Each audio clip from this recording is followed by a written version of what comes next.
Okay, for the first question I have, did you attend school during the 1950s and 60s? Yes, I did.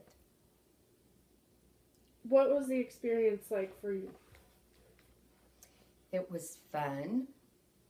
Uh, Made a lot of friends and learned a lot. What are some similarities and differences in schools between then and now? I think there's more opportunities now with education. We were taught the basics, your reading, writing, and arithmetic, and science. But with technology they have today, you're taught far more probably than what we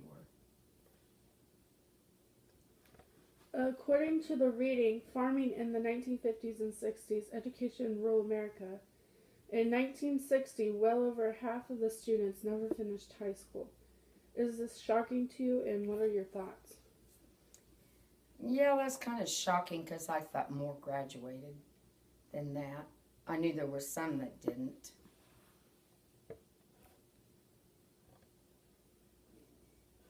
Okay. The stereotype of a farmer's son or daughter leaving high school after 8th grade was very common.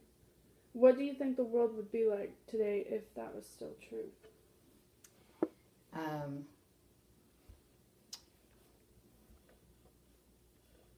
well, it was sad that you only got an eighth grade education because I think you needed more than that.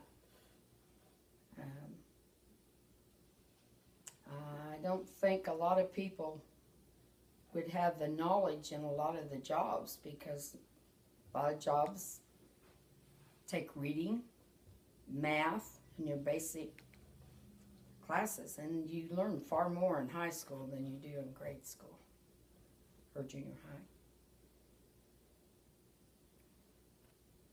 Okay, in the 50s and 60s, the rate of students going to college was much lower than today's rate. Why do you think this happened? Uh, Money, mostly. Um, when I was in high school, I wanted to go to college, but I was considered poor, which I was. Um, there wasn't the opportunities that they have in Pell Grants and student loans and things like that to help pay for the college. That's probably why very few went to college. Did you attend any type of college? I did VOTAC. I did cosmetology school. And that was the existence of my education. In the 1950s, paddling was a common punishment for students at school. What do you remember about this? Well, I knew I didn't want that paddle on me. I knew some that got it. I don't think it was abusive, and it was used proper, and they were explained why they were getting it. And then it had to be something really bad.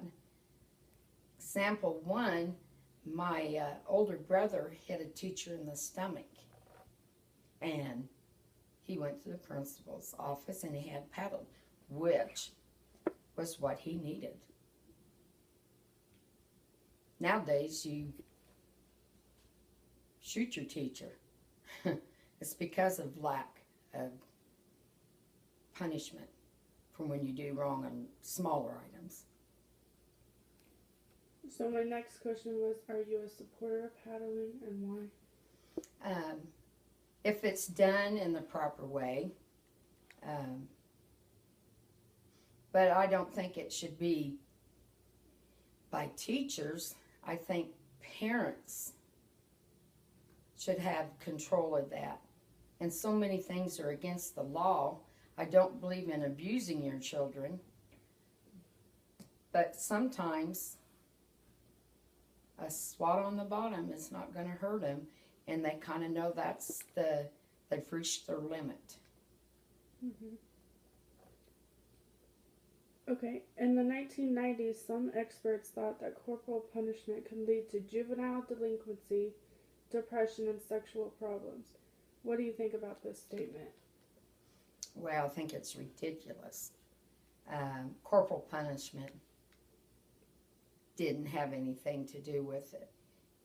If they were abused in those areas, that's what caused them. And unfortunately, probably late 60s and 70s is when drugs got started in the U.S. To my knowledge, it could have happened before that, I don't know, but I think with drugs and alcohol, that's the problem, not corporal punishment, as long as it's done in a proper way. Mm-hmm. Okay. First, I would like to thank you for doing this interview. And before we end, is there any advice you'd like to give to the students today regarding the topics we have talked about?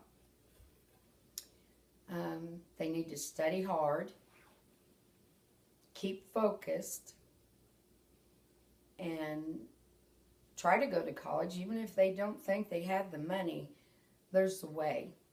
So my daughter come home and told me her counselor told her she didn't have to have any money to go to college. And I was kind of surprised with that remark, but actually she did it. She had to have money, but it come after her education and she paid her student loans off. So there is a way. Mm-hmm. Okay, I think that's it.